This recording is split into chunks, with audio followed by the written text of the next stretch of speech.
Hello, welcome to my video. My name is Father Andrian. I'm 21 years old. I'm from Payakumbuh.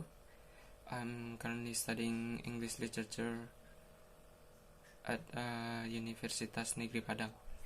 So in this video, I'm going to talk about comparative literature, my thoughts about it, and then I'm going to compare two short stories I think interesting.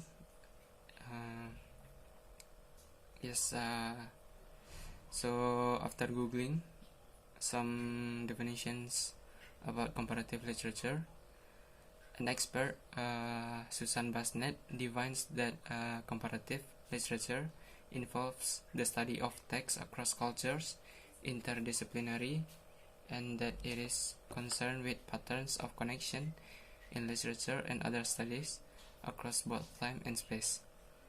She also adds that the true task of comparative literature is to examine the phenomena of literature as a whole, to compare them, to group them, to inquire into the causes of them, and to determine the results of them. According to Henry Remarque, another expert, he defines comparative literature is to find out what lies beyond the similarities and the dissimilarities. The similarities and dissimilarities can involve about social conditions, economic conditions, political conditions, cultures, architectures, beliefs, religions, and so on. The things beyond the similarities and dissimilarities of the literary works are not limited to literature only, but can go to other disciplines. So we can conclude that comparative literature focuses on the study of literature from different cultures, nations, and genres, and explores relationships between literature and other forms of cultural expression.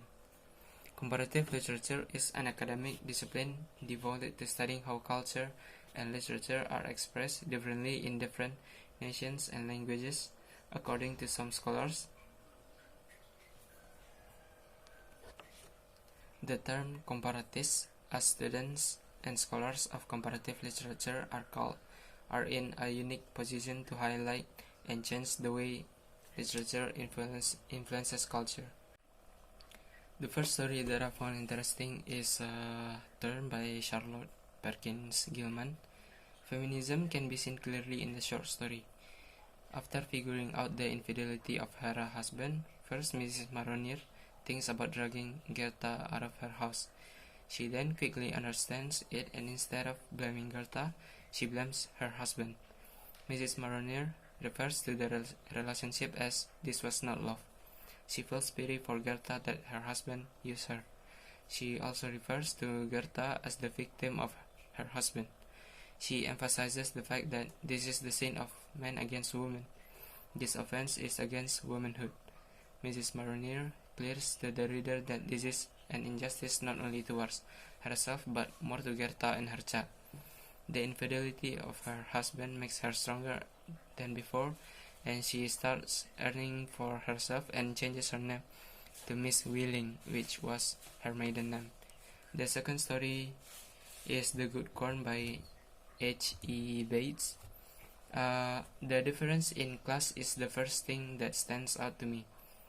We have the upper class people from Turn who live a life of luxury, and the middle class people from The Good Corn. The main similarity in both of these stories is the women have help around the house. These people who help them are obviously from the working class. Both of the main character women cannot have children.